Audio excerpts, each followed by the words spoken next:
Audio's on.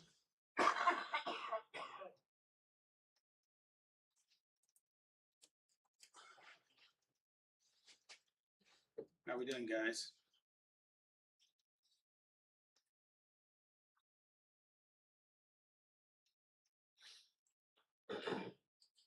We're live. Okay.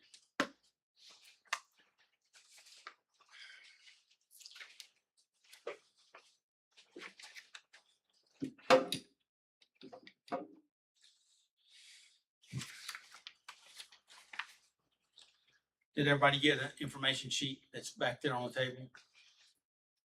Naomi, did you get one? No, I just came on in and You want- pay attention. Okay, all right, it's right there by that red basket we use for our offering basket right there. Okay. All right, glad you're all here. Thanks for coming.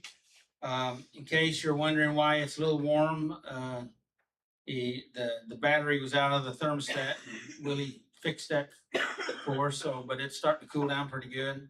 So by 8 o'clock, it ought to be real cold.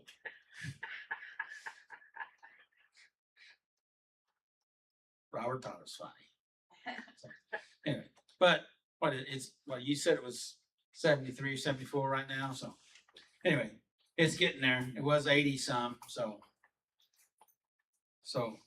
thank God for Willie and the batteries, right? And the air conditioning.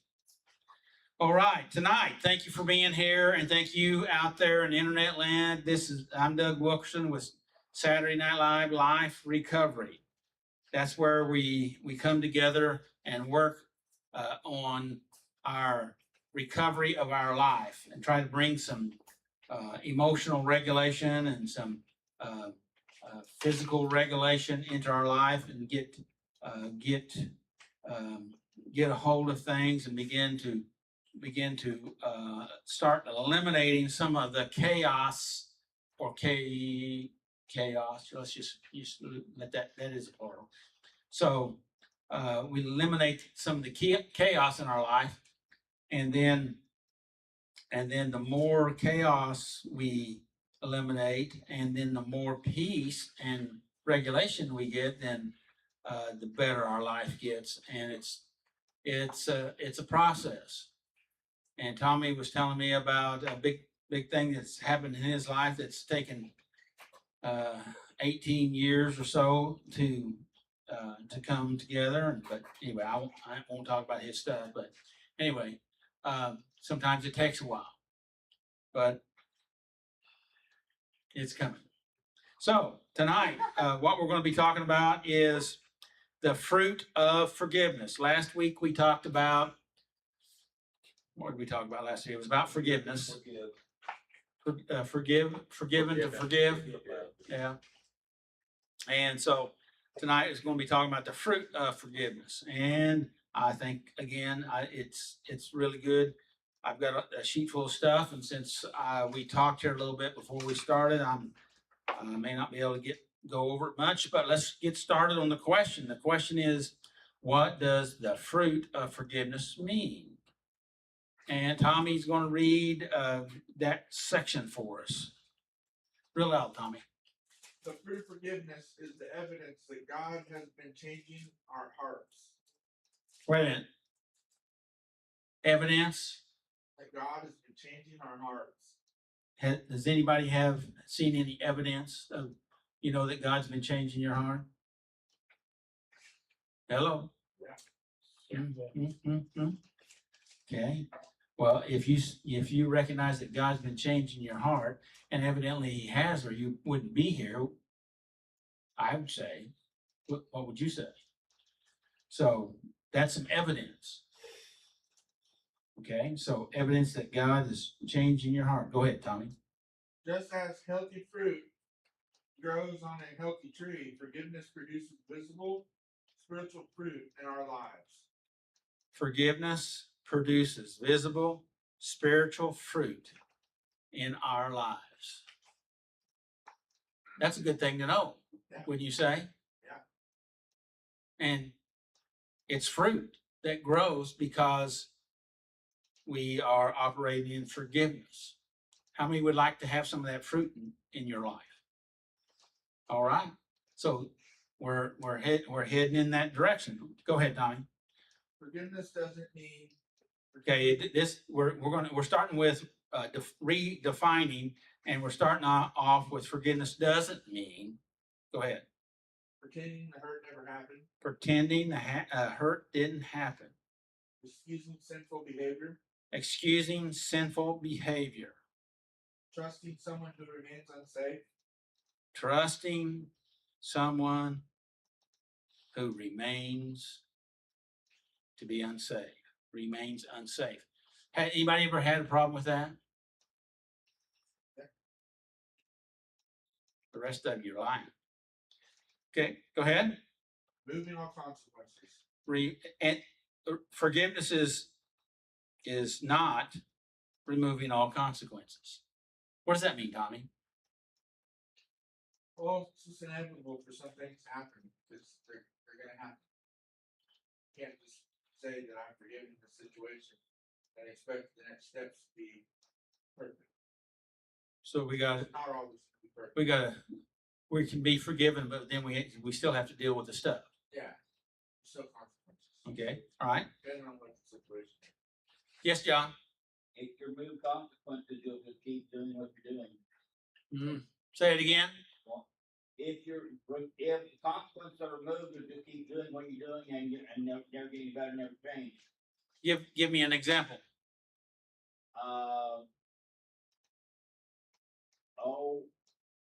If person goes out and commits the crime and doesn't go to jail or whatever, doesn't get anything happen to him, they'll keep doing it. If they get away with it. Get away with it, yeah. Yeah. And he or she doesn't see any consequences. Yeah. That doesn't mean that there aren't going to be some. Yeah. But those consequences do follow you. Yeah. Would you agree with that?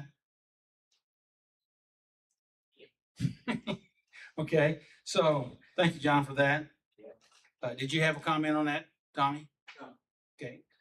All right. And so we're going to go to the next thing there. So instead of instead forgiveness means, all right, this is what forgiveness means. We talked about what it didn't mean. Now we're talking about what it does mean. Go ahead, Tommy. Choosing to release resentment and revenge to God's hands while allowing Him to heal your heart. Okay, would you read that again a little louder? Choosing to release resentment and revenge into God's hands while allowing Him to heal your heart. Okay. Any thoughts on that, Tommy? Letting go of all the bitterness and all the plans that you make up in your mind to get that person back, Mm-hmm. in the situation, Mm-hmm.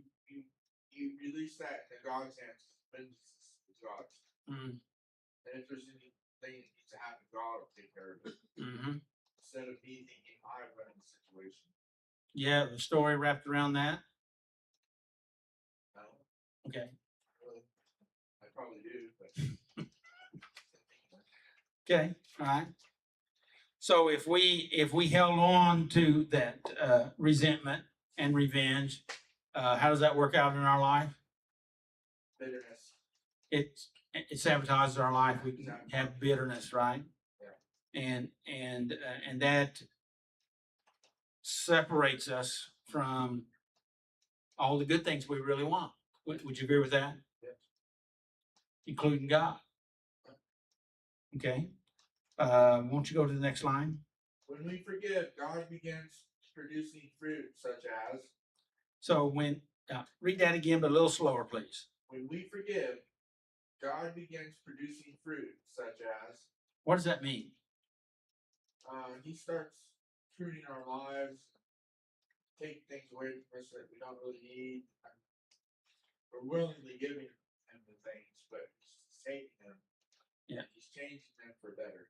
And okay, well, that's good. But most of that was kind of on the negative side. What about if forgiveness actually, let's use it of a plant, it brings healthy fertilization in there. Something good can start growing instead of all the weeds and stuff that we We're there. we were in there because of bitterness and revenge. Robert? So up above, there was a statement, just like healthy fruit grows on a healthy tree. right? Forgiveness brings visible spiritual fruit. Right? And these are the things we get if we truly forgive, then God produces these fruits in our life that we can actually see and benefit from. So we're kind of like talking about kind of like a forgiveness garden then, Yeah, where somebody say something, I missed it. I said that sounds good. Okay, yeah, kind of like a forgiveness garden that we're growing stuff where maybe in our former situation, it was a bitterness garden. We had vines, prickly, just not so. Thorns, Thorns, yeah, that's what I was looking for. yeah, Yeah, the thorns everywhere. Stay out. yeah. Okay, so let's go ahead and read that. Start with that sentence again, please. When we forgive, God begins producing fruit such as peace instead of bitterness, compassion instead of anger, freedom instead of bondage, humility instead of pride, love instead of hatred, willingness instead of resistance. That is the fruit of forgiveness. So we get to pick our fruit. What do you think about that? Isn't that good? We get to pick it? I mean, we get to choose what fruit grows in our garden. Are we going to have a bitter garden or a forgiveness garden? A peaceful one. Yeah, peace. Peace, that's some of the fruit there, right? Yes. Okay, so we get to choose that. And step 8 is part of our recovery program that the fruit of forgiveness actually is in step 8, and step 8 is not about doing the amends. Step 8 is about dealing with our heart so that we plant forgiveness where some good things grow instead of anger and hate and things. So this is about step 8 is about really softening our heart so we can allow that we're kind of tilling this ground with forgiveness. All right, we're trying to get some good stuff to grow in there, and we're working this, and we're softening up our heart. Hey, buddy. Hey, Good to see you. good to see you. And so we're softening up our heart, and that is something we choose to do here. And when we do that, our heart becomes softened, and we start to be able to grow some good stuff. Correct? Yeah. Questions? Hey, we're glad you're here. Thank you. So that's what step 8's about. And I'm gonna have to, I got another couple minutes, don't I? Forgiveness, number 1 on forgiveness there, underneath the question of connecting step 8 is step 8, which I've already said, but this is again number 1 on the sheet. Step 8 begins with a change of our heart. We change our heart, and we don't make the amends, but you have to have a softened heart to be able to do the amends process, which again is in step 9. And we're Ben, the sheet that we're going over is over here on this center table here with the red basket. Sorry, I'm late. That's all right. I'm glad you're here. And who's the young lady you got with you? This is Candy. Kennedy? Candy. Candy. Oh, glad you're here, Candy. Thank you. All right, so before we can make that amends, God often has to soften our heart. Paul tells believers to move beyond punishment into forgiveness, which I think is a really important statement. And the next statement here is likewise, step 8 asks us to move beyond anger, which you've already touched on, resentment, which we've touched on. Blame, we haven't really said anything about blame. And then the last one is excuses. So we move past that. You know, sometimes, now I've never done much gardening, tell you the truth, but sometimes it takes a while for a garden to really to produce.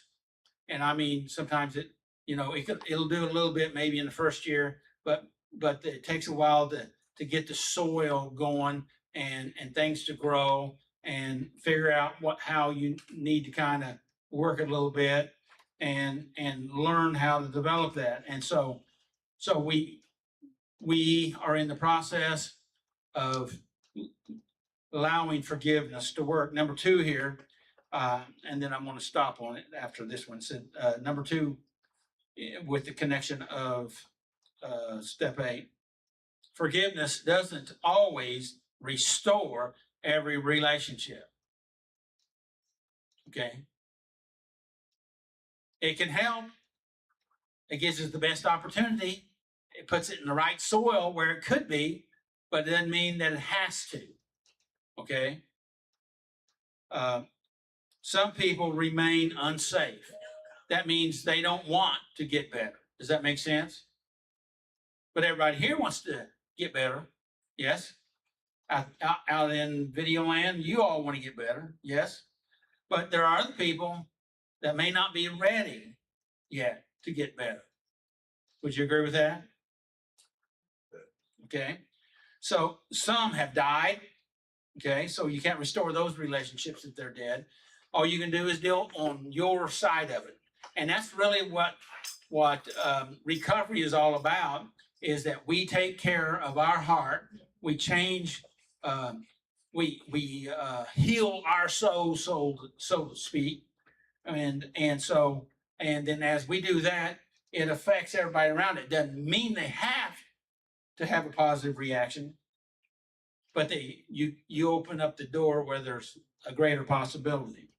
Some refuse reconciliation, but forgiveness removes the poison from our heart. That's the key point. Forgiveness removes our poison in our heart. And that's what we're going after. Excuse me? Totally right. Totally? Okay, well, thank you. Finally right about something. I got right. Well, it happens, you know. I know it's in the wrong. So, all right, I'm going to stop right there. Glad you're here. We're going to read the steps, right? I guess, Robert, you're doing that? Yeah. And come on down, Robert.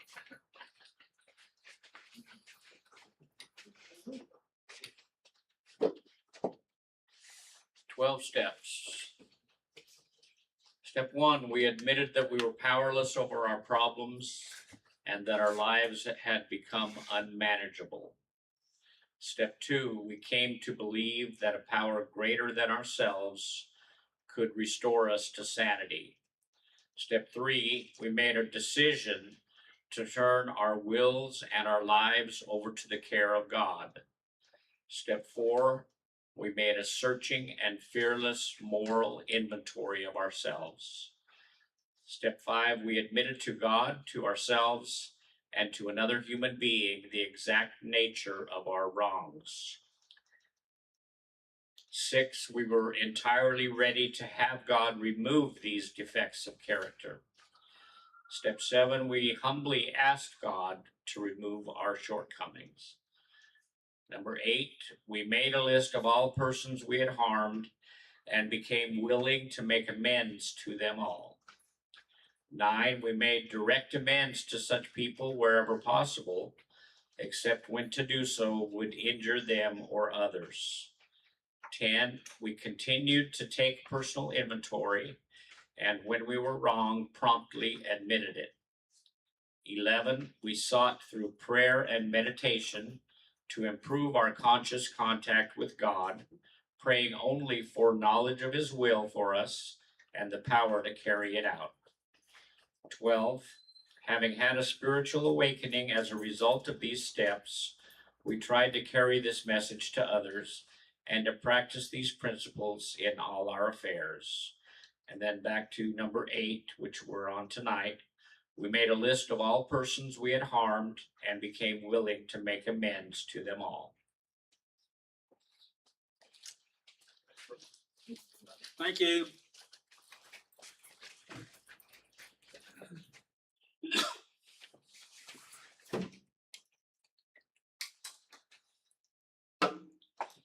Good evening.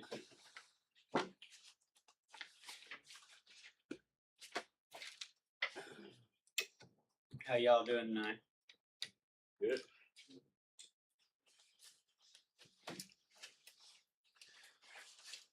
I'm running behind here. Oh, I'm a patient man. We got time. Okay.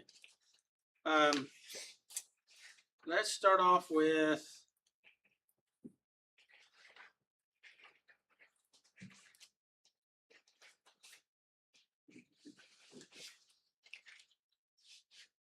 well, this is one I'd selected, but then I got double-minded this afternoon. So anyway, we'll just go ahead and do with the one I selected. Are you willing to let God change you, even if it means becoming uncomfortable for a while? I'm willing to let God change me, even though I am uncomfortable for a while. Yes. And what does that mean to you? Well, you grow in all discomfort. You learn. The more stressed you are, the more you actually learn when you get through the end of the problem. So if to get better means I have to be uncomfortable, then I'm ready to be uncomfortable. Okay, good deal. Any comments from anyone? I don't wanna be uncomfortable, but I'm willing, Okay, that's good. cause I've seen the change that happens when I have been willing. Yeah, when you haven't been willing, you see. When I haven't, I've seen it both ways. Ah, okay. All right. Anybody else? I'm just reminded of Jonah and the whale. Yeah. Who do you take after? Probably Jonah. Probably Jonah. And I tried you well. No. I don't know. But I take after Jonah for the most part of my life. Well, I'm trying. you know, God used Jonah, right? Huh? God used Jonah, Yes, he did. but he was a hardhead. Yeah. And you know, when I look a definition up in the dictionary with hardhead, I do see your picture there. I can already tell that. All right, Willie, why did you choose this lesson?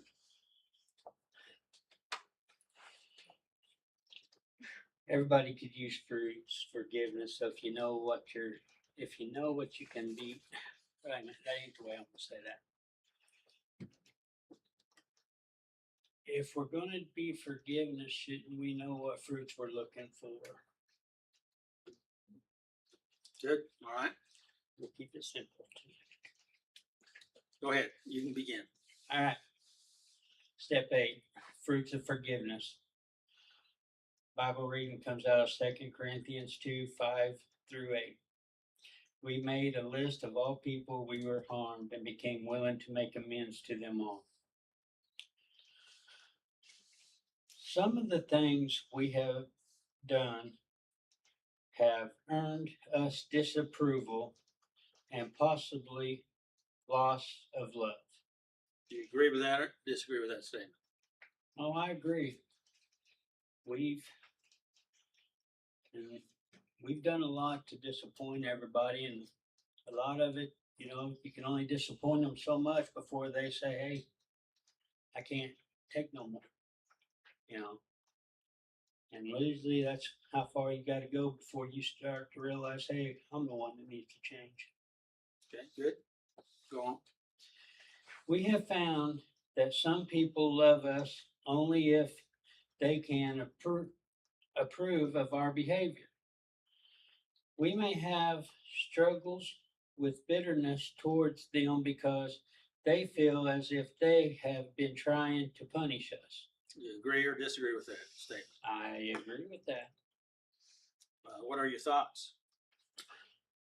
Well, we're trying to put the blame on them for our bad choices, our decisions, and because they're not buying it, okay, so, well, that's our, that's their fault they don't believe it. Even though I'm doing the bad, At least anyways, that's my point of view on that one. So how does that work out? Well, again, I'm here. Okay, all right, we'll take that. Go ahead. If our sins have been, let me start that over. If our sins have been made public, we may assume that we have lost the love of everyone with disapproval of our actions. So, is that reality? That we will lose approval of everyone? No, that's not reality. That's not reality, but that's the way we think it is. We think it's reality, Okay, but deep good, down it's not. good. Go ahead. This fear of rejection might defer us from reaching out to make amends. Any thoughts about that? No, I mean, Read that sentence again. this fear of rejection might defer us from reaching out to make amends. That's deter. Deter. Well, I can't read right. I can't see. It's all right. So But deter us from making, reaching out. from I mean, reaching it out and making will, amends. because we don't want to. We're starting to see that we messed up, and we don't want to make a fool of ourselves again. Okay, So so then that's something we all have to deal with. Anybody ever had to deal with that? I'm sorry. I couldn't hear you. I'm sorry, I thought you were speaking directly to me, sorry. What, I'm speaking to everybody. Yeah, I'm speaking directly to you. I'm sorry, I was trying to. Okay. No, you're welcome to say anything you want to say. Okay. So, this fear of rejection might deter us from reaching out to make amends. Anybody had that problem? Fear of rejection. Yes. Okay. And so, and has it ever deterred you from making amends or doing the right thing? Doesn't that fall into the category of him or them or both? I count me as others.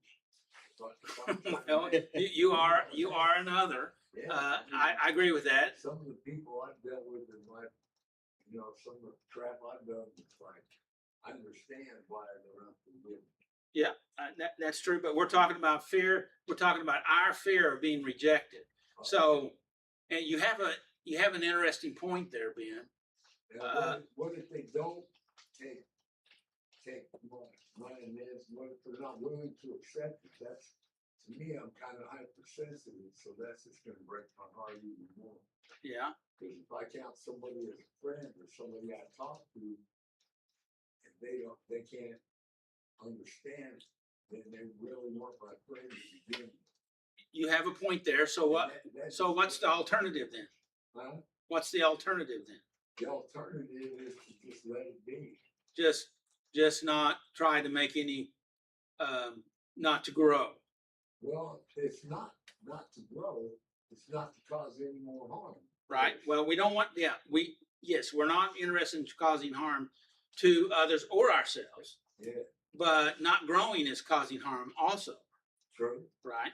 So there's we have to be aware of that, and what we're talking about right here is that that we're believing that everybody is against us, which is a very common fear, right?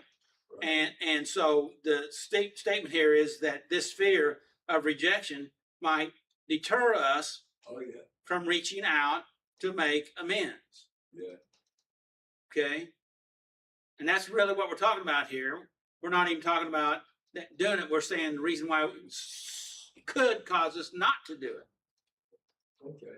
All right? And so of course we're in the middle of this what we're trying what the lesson's trying to get to us, and hopefully we'll be able to address some of what you're talking about here in a minute. Because we have our part and others have their part.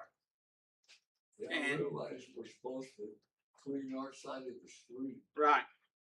And so we'll come back to this, Ben, and hopefully we can speak to it with a little more perspective as we go into this scripture here in a little bit. Okay. Go ahead. No, you can talk. You can say, I think it was a good point. There's no reason why for you. No. Go ahead. In the young Corinthian church, a man was cut off from the church fellowship when his sins were made public. After he turned around and tried to make amends, some of the people refused to welcome him back into the church.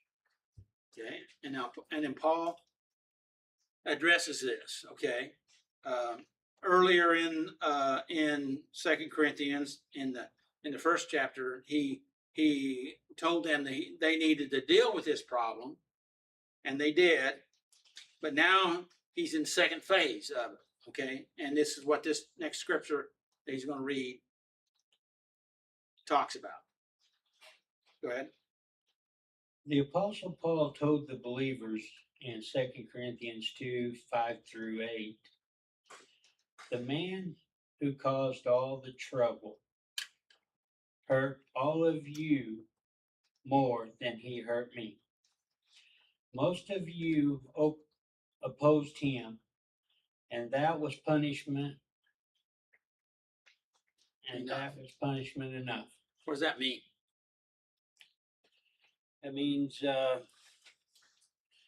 he felt the sorrow of the people. That was good enough for him. You know, Okay. All right. Does that make sense to you guys? Go ahead. However, it is time to forgive and comfort him. So what does that mean? Now it's time for them to put down their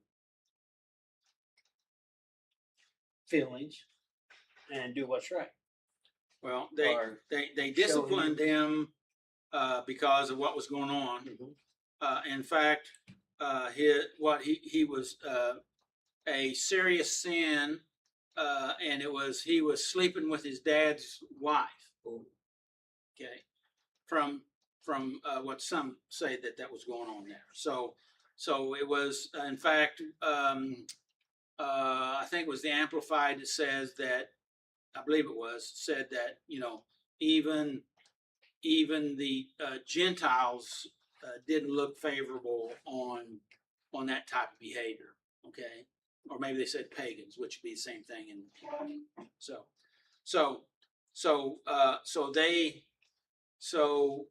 they were addressed it, and now this guy is trying to make amends, I'm assuming. Yeah.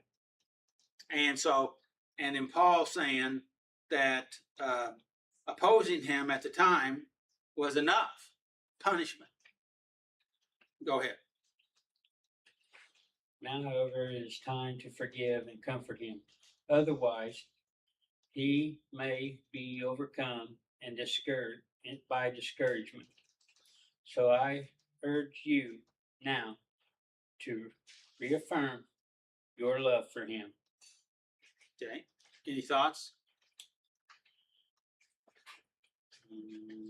Well, it pretty much says basically what you need to do there. You know, you got your point across. Now it's time to show him that you forgive him. And So and he's trying to come back into the church. He was trying to make things right, and he said, "What you did is enough. Now it's time to forgive and comfort." Right? And I'm assuming some were good with that, and then some were not. You know how people are, right? No comment. yeah, we know how people are. And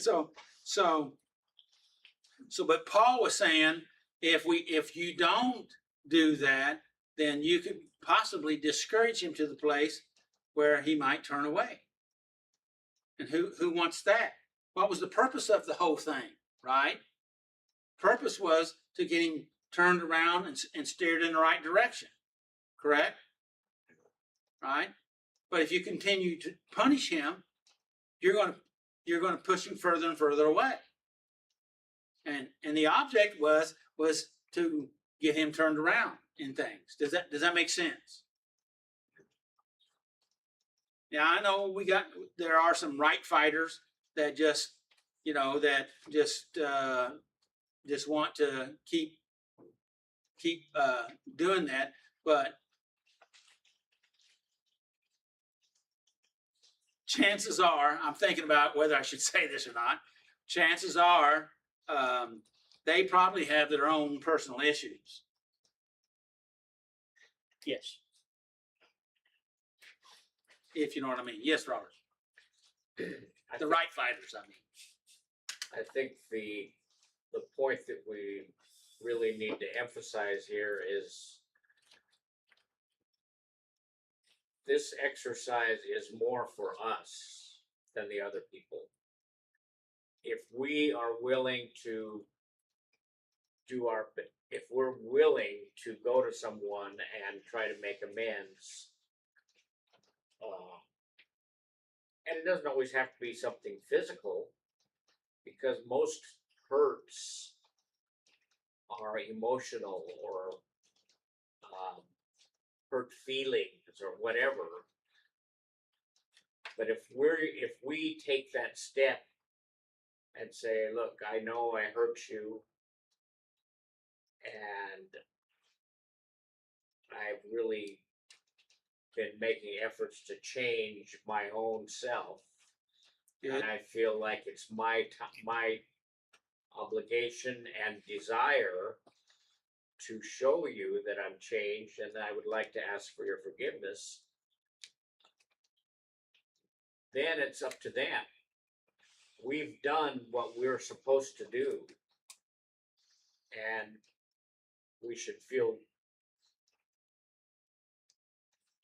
especially glad if they accept it and we gain our brother and our friend or our family member or whatever, whoever it is, if we get them back in our lives and have a relationship. If we don't, then we still have to know that we did everything that we were supposed to do, and that should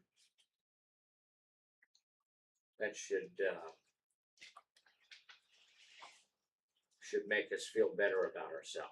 It doesn't mean that we're creating a doesn't- good, healthy garden.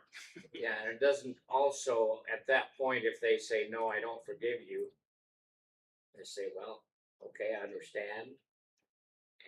But that doesn't mean that gives us the right to go back to our revenge ideas, thinking that we have And that remember right. that step 8 here is about softening our heart to get us ready to do what you're talking about there. Right. And so that's the process here. And I think even though we get focused on the punishment that thing, but he's talking about trying to get people's hearts softened up to accept this guy. And so not condoning that what he did was wrong, but the fact of it is we needed to forgive and comfort him and get him back on the right track. That was the reason why he was disciplined to start off with. Yeah. And so and what Ben was talking about was on the other side of things. And here what Paul was talking about, and they used this scripture here, was that it's still talking about conditioning our heart. Whether we're the one that's reaching out with the amends or the one that we are the one that's being reached out to, we still have to have a softened heart to do that. To receive them, yeah. Excuse me? To receive them. To receive them, right. Can you do it with love? Excuse me? And you give them just that common courtesy of decency. Absolutely. And they And- don't want trouble. And in my paperwork there, talks about that both, when you drop the bitterness, the unforgiveness, and you forgive, both individuals benefit. But most of all, the one that is doing the amends benefits the most, because they have allowed their heart to be softened to do that. And that's what we're shooting at tonight, trying to get the fruit of forgiveness. I wouldn't say it's often, but just opening up your heart to growth. Because if you don't let go for yourself, you don't forgive them for yourself, then you'll never move forward. Right? Absolutely. And that's the reason why that statement was that the one that's looking for the amends benefits the most. Yes. Go ahead, Willie.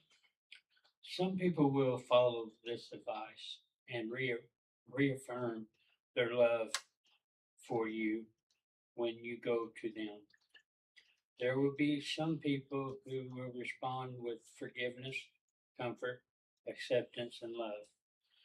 This will help us overcome the grief, the bitterness, and the discouragement we may feel.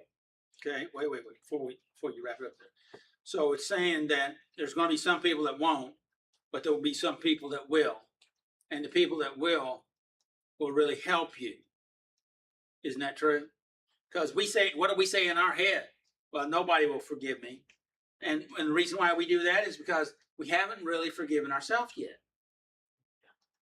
But it's kind of cyclical. Sometimes we need somebody to forgive us, for us to believe that we're able to be forgiven, even though God, through Jesus Christ, has already forgiven us. Does that make sense? So it makes it easier. Okay, it's not 100%, but it makes it more comfortable. Would you agree with that statement? Yes. Any comments? Anything else on that, Willie? It takes pressure off the person that's needing forgiveness. You bet. If you clean your side of the street, you bring all you can. You know, you can walk away with that, knowing that you reduce pride. So maybe that helps, maybe it don't.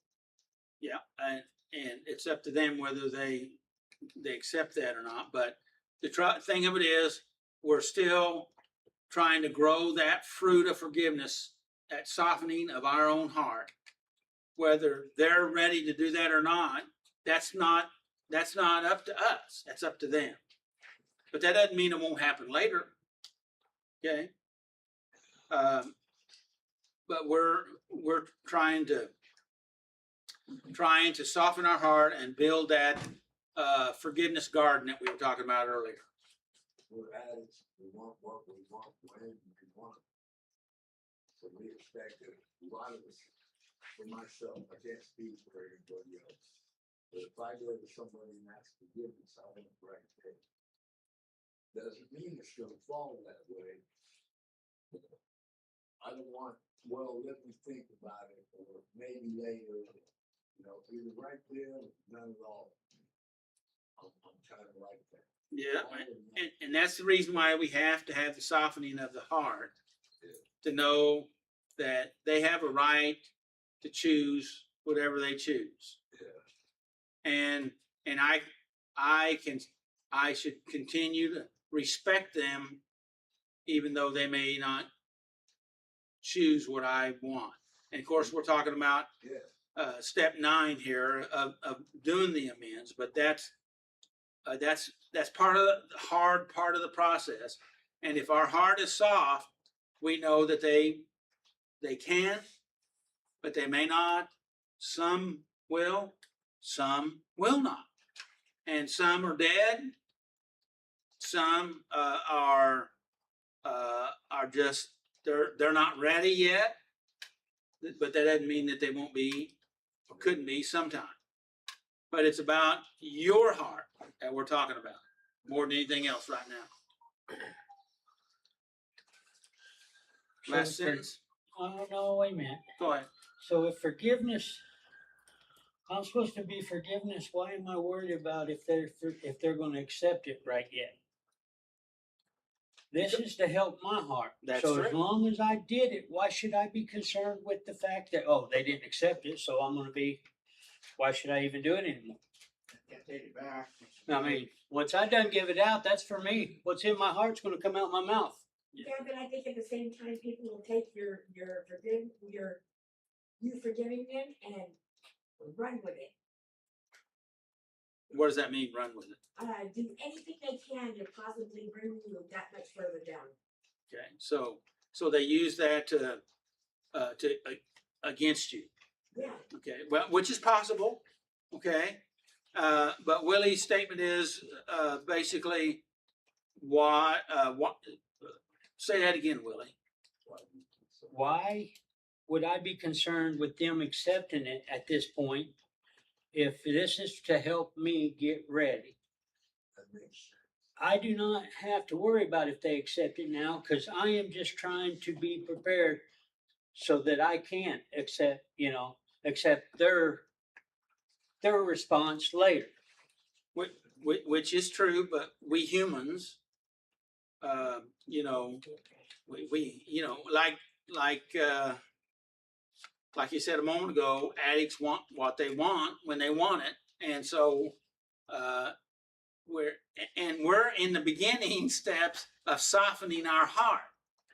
So we're not really all the way there yet. Okay, you know what I mean? Isn't that the truth? Yeah. And so we're not, we may be just in the beginning steps. And so, but what you're saying is true. Okay. It really doesn't matter whether they accept it or not, which is what we've already said. But the fact of it is, that's part of the growth struggle of softening our heart and being able to handle and become vulnerable, because when we feel rejected, oftentimes because we get hurt, our tendency being human, we want to hurt back. Yeah. And so, and the more we have our heart softened, the potential will be is that we are less apt to do that. Would you agree with that statement? I tried to Yes. say it in as delicate a way as I can. just spit it out. Well, like Ben said, I don't want to hurt anybody. Well, yeah. I just wanna help. Okay. And and so it's a process. Softening our heart's a process. And the rest of that story is, Language, excuse me, softening our language. and this process, hardening our heart was a process, and it took some time to do it. And we did it to try to protect ourselves. Now we found out our protection didn't really protected us. It really separated us, and we thought it was helping us, but it's actually harming us. But it's still, we're kind of semi-wired that way, and we're trying to unwire us. Excuse me. I said, at least we're making an effort, right? It's a process, little by little, line upon line, precept upon precept. So, and again, it's not about perfection, it's about progress. Okay? Anything else, Sir No, Willie? no, I'm good now. Anything else you want to add on that? No, I think I added enough. Okay, all right, go ahead. Last line. Their forgiveness will help us move on with recovery. And we prefer that, but just because we prefer that doesn't mean that we have to have it, because they have their free will of making whatever choice they make. But again, It's not all about them, it's about the softening of our heart. And that's what this step 8 lesson tonight is about. Comments, questions? So, what'd you learn from this lesson tonight? Well, I struggled many years with forgiveness and a lot, because I didn't have the temperament for it, basically. But finally, once I realized that, hey, it helps me more than it helps Jens. I mean, and then I developed it. I made my forgiveness.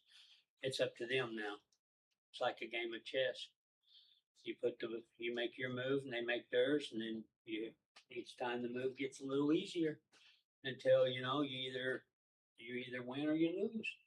And either way, you ain't out nothing. I mean, you're better off with the forgiveness in you, because you know what's in you now. And you know it ain't on me this time, it's on them. That they have to make the forgiveness to accept you or not. It's not my worry anymore on that. And that was a hard one for me. It took me several years to realize that that's where I needed to be. And I have tried to try to do better. Good, good. And your takeaway? I wish it was a one and done deal, but it ain't. It's never gonna be a one and done. I just gotta keep pushing forward. The street ain't never gonna be clean, because it's always gonna be an obstacle. But I gotta determine what obstacles. I read a deal today on Facebook. Said a stream does not worry about the rocks that are in it that don't need to be. It just flows around it and keeps moving. So I just gotta figure out which rocks has to be moved and the ones that are just trying to stump me. That's all I got. I'm done. Thank you, Willie. Appreciate it. Thank you, brother.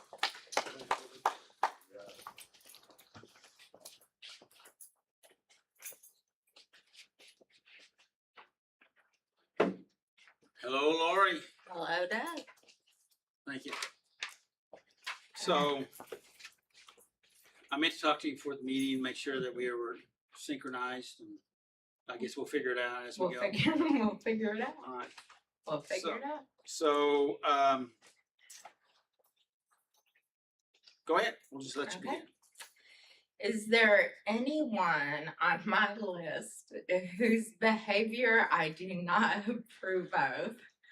Who and why? Yes. Who?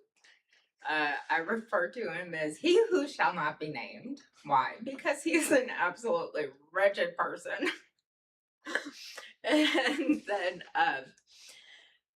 you added, what do you think this means? And I'm assuming you're asking, why did they ask this question? Is that correct? It could be. I think they are asking this question because even though this is a horrible, horrible person, and no, I have not forgiven this person yet. At some point, I'm going to. At some point, I am going to. I am not there yet. At some point, I will be there. I am not there yet. Okay. So what do you think about that? God's still working on me. Okay. All right. I said I will. I heard the willingness. I will. I am willing. Yeah. Just haven't gotten there yet, and God is still working on me. Mm-hmm. In progress. 2, am I willing to let go of judgment and disapproval to open myself to working this step? Yes, of course, because I want God to work in my heart. And always I want God to work in my heart. And I try not to be judgmental. Or disapproving. So does question number 2 tie into step number 1? Yes. How does it tie in? Because obviously the person that I referenced in the above question, I don't approve of. But at some point, I will be forgiving that person. But the last part of question number 2 says to open myself to working this step. Mhm. So, and you said you were willing. So, I know. it's in the process. It's in the process. Okay, all And sometimes processes are very long. And sometimes processes move quicker than others. And this process is just this it's taking longer for this particular individual. Mhm. And probably some of you out there, either here in the room or on the internet, you have similar stuff, right? Are you willing, to work on that? That's what question number Yeah. 2 said. Yeah, are you are you willing to work on it? Some forgiving that I thought would be hard to forgive actually came quite easy when God said it's time to forgive them. And it shocked me, but I forgave them and had almost instant reward and gratification from that. And it was beautiful. But I'm still in progress. I am still a work in progress. And God's still working on me. And one day I will have that reward of that. But Okay. and that'll be a fantastic testimony at that time. All right. And I look forward to that. Have I been so afraid of rejection that I have delayed my willingness to make amends? I don't feel that I have, because God showed me so quickly in this process how wonderful and beautiful and rewarding it is to forgive. And I'm so thankful that God showed me that so quickly. I guess he knows that I'm just stubborn and I needed that he showed me that proof right off the bat. The fruit of forgiveness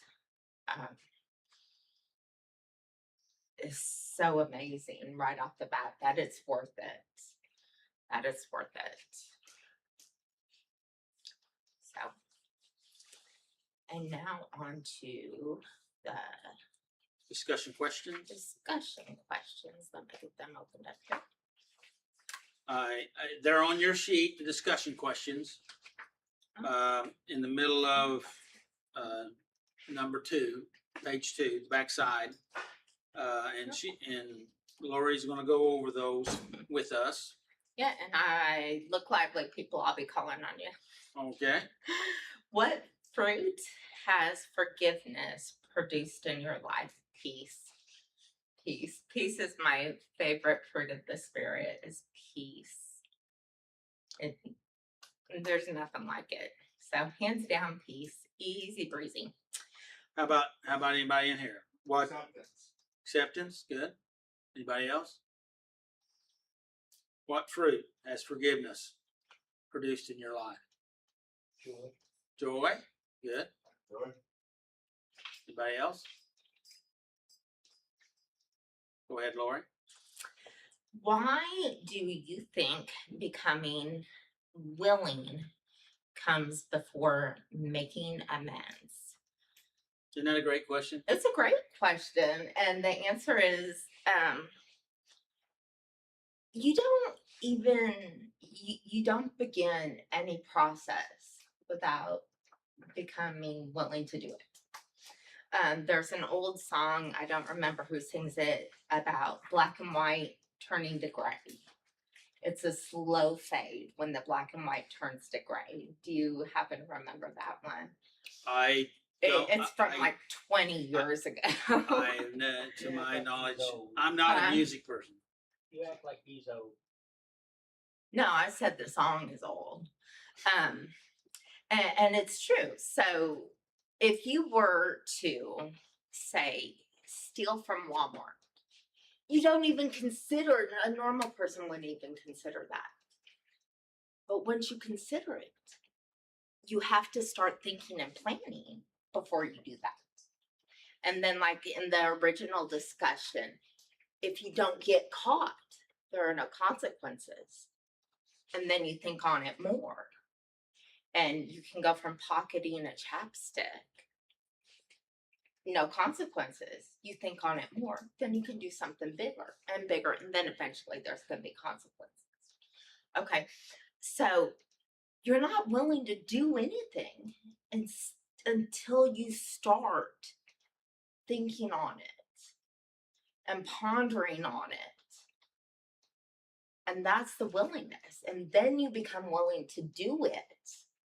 You know, does that make sense? Sure. Or are you tracking with me? Yeah, you're either, you're prepping yourself to either do good or evil Yeah. by whatever it is you are ponder willing to on. think about. Yeah. Yeah. You know, in the morning you wake up and you automatically think, I have to get out of bed and go to the bathroom.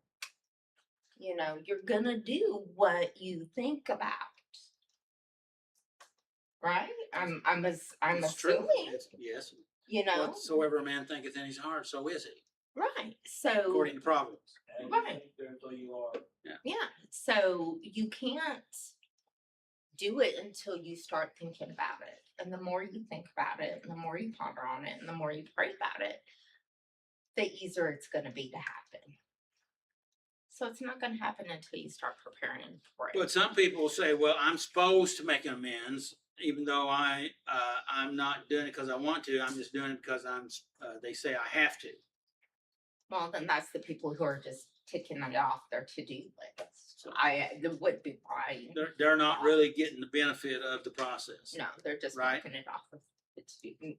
So that's the reason why you have to become really willing. Mhm. Or, as we talked about a couple of lessons ago, about our humility. Mhm. Being humble. And this willingness is coming from the willingness of the heart, not the willingness of just checking it off the to-do list. Okay. And there's a big difference because God's going to see the heart, not the to-do list. My opinion. Question number 3, or discussion question 3. Is there a difference between forgiving someone and trusting them again? Yes. Yes, you can forgive, absolutely forgive, but that doesn't mean trusting them or allowing them back into your life. Boundaries are there for a reason. Boundaries are there for your physical safety, your mental safety, your emotional safety. God tells us to forgive. That's what we're talking about. That's what He wants us to do. But our next step says, what is it? Step 9, except when to do so would injure us or them. We can't allow ourselves to be injured again. And so that's just safety precautions. Yeah, but a lot of people think that forgiveness and trusting go together. No. Robert, you want to say something? I think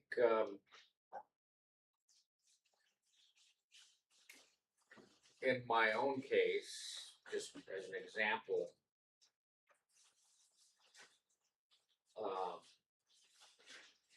I believe that my children have forgiven me, but it's taking time for them to trust me because I was in my addiction for so long and claimed that I had stopped and then went back and did it again. And so they lost the trust. And I think it just kind of came to me that this step,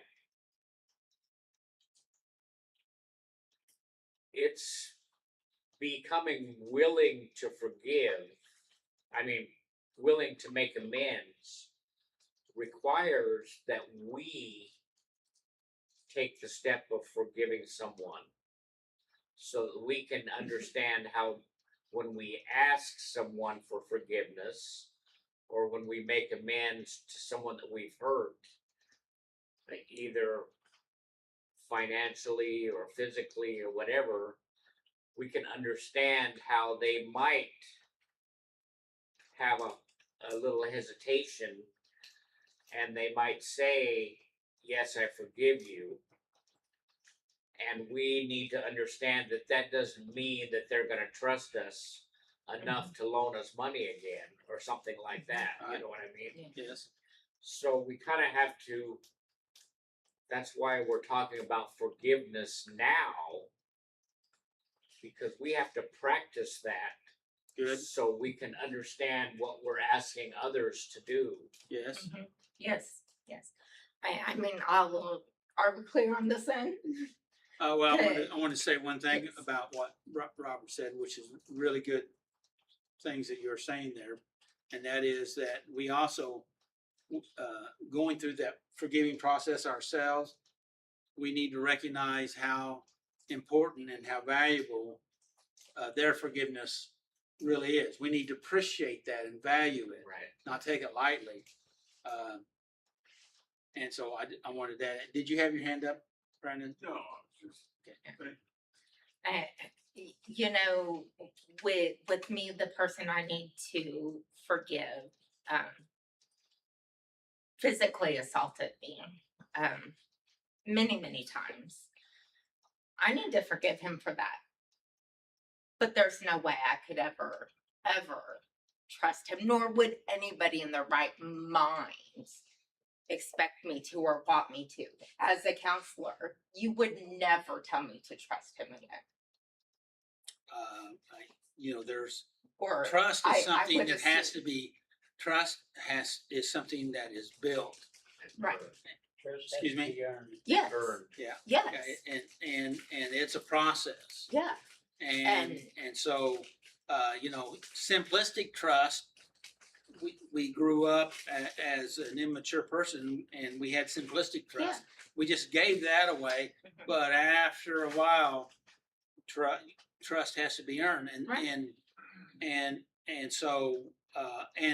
But for me, just so that we clear, I trust everybody a little bit. Yeah. Okay. And after that, they have to earn it. Right. And so they have the initial trust. I'll give you a chance. Okay.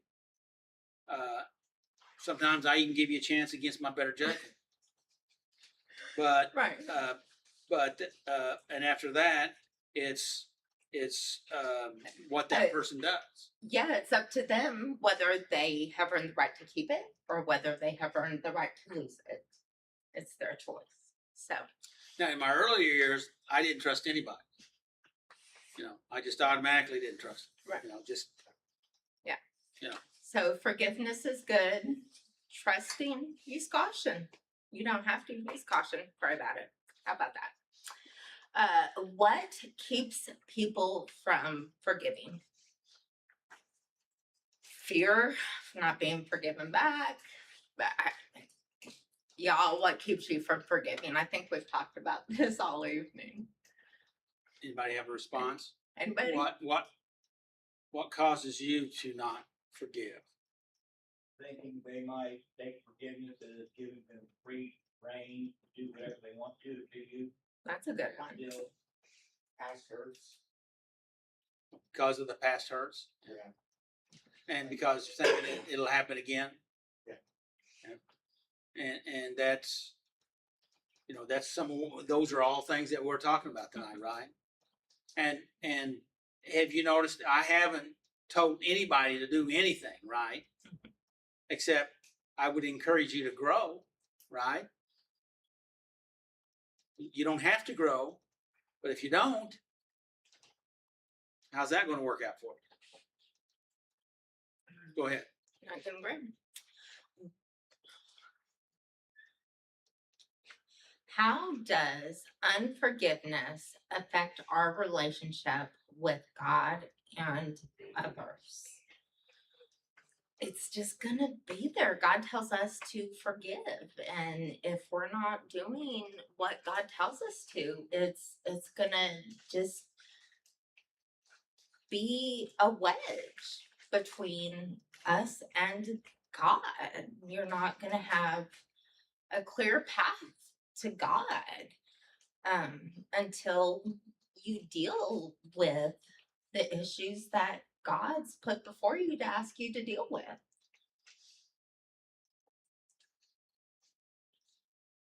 Comments? Go ahead. How does forgiving someone prepare us to make amends for the ways we have harmed others? Read that again, please. How does forgiving someone prepare us to make amends for the ways we have harmed others?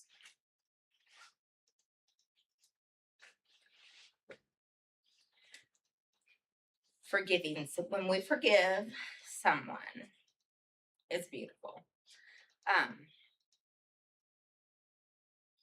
And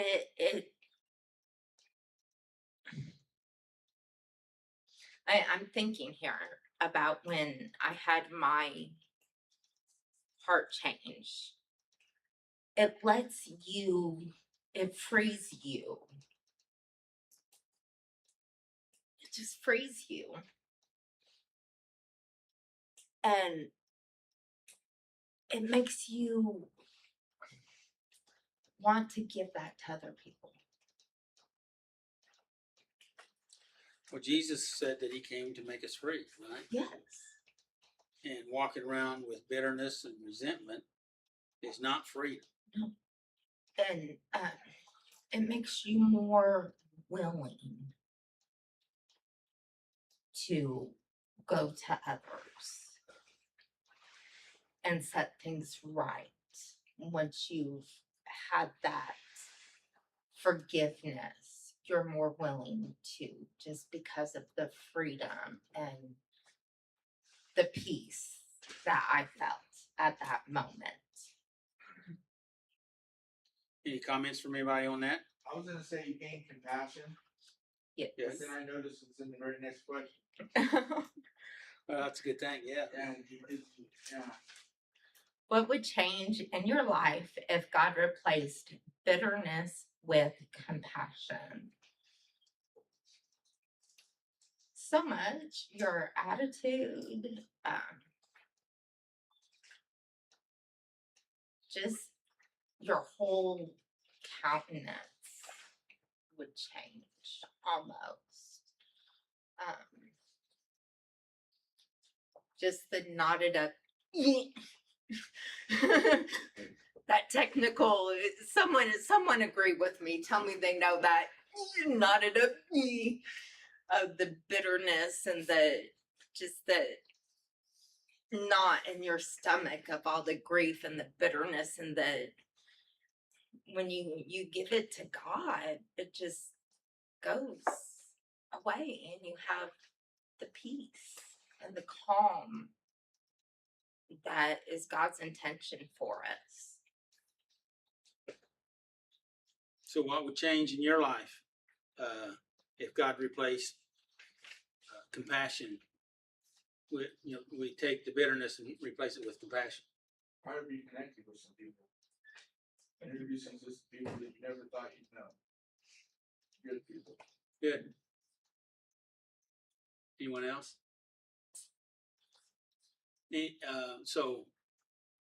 Any comments on that last one?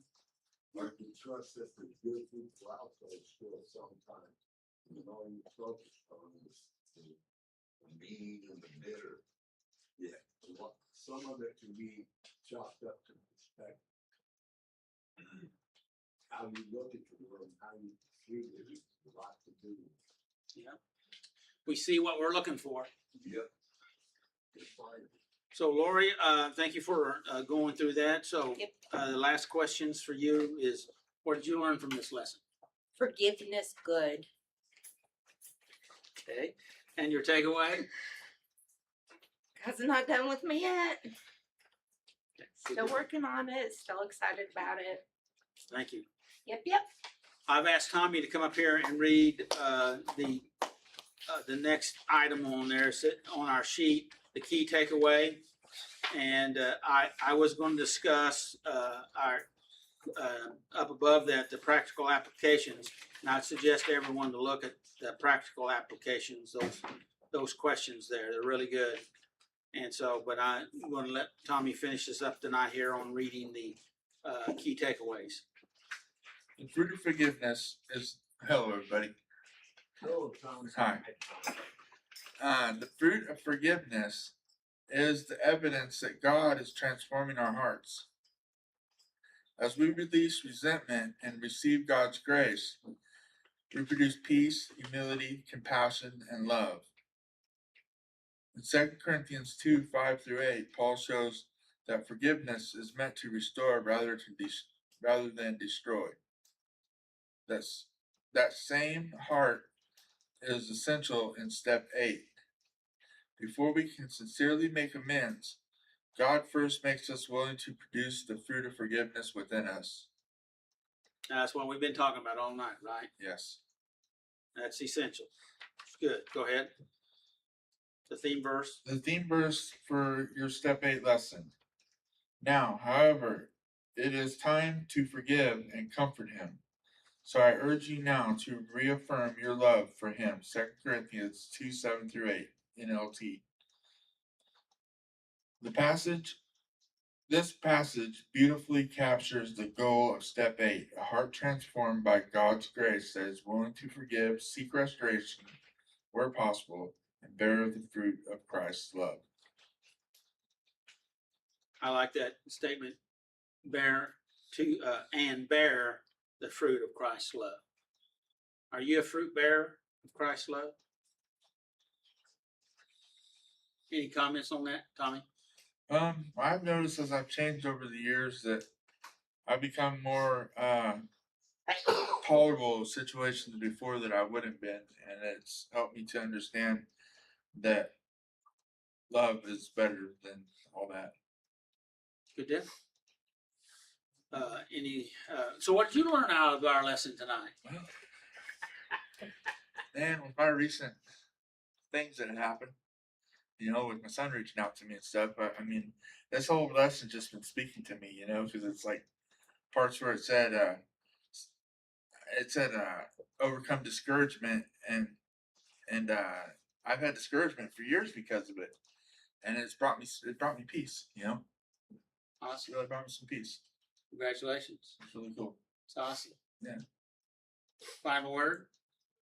Just go with God. Let God change your heart and help you, work on your mind and stuff, and you'll see results hopefully in your years to come, in time. Good deal. Thank you, Tommy. Thank you. Any comments from anybody? Okay. Next week, looks like we're going to be doing reaping goodness. That's out of Galatians 6:7-10, I guess. And that'll be Tommy, right, Tommy? Yeah. And then Brandon will be doing the reflections. Brandon, what we've been doing, we've been reading some reflection questions like what Lori just did. She did the questions out of the book, and then I have some discussion questions that, like you see on the sheet there. Would you be interested in, to do the discussion questions also? Okay. I don't know how many there'll be because I haven't put them together yet. But we've been doing, it's between 5 and 7 usually, and so I can send them to you ahead of time if you give me a system how to do that. Okay. Tell me how you want me to do it, and Messenger, just send them over Messenger like. or Messenger, you can do it through my phone. Well, I don't know. I don't have your phone number, so Okay. Yeah, I can get that. so. But I can do I can send them a message just as well as on the phone. So Okay. Yeah, that's fine. okay, all right. So may the Lord bless you and keep you, and may your face shine upon you and give you His peace. Amen. Amen. And let your heart be softened. All right. It's in our best interest. Would you agree with that? Yes, it is. Yeah.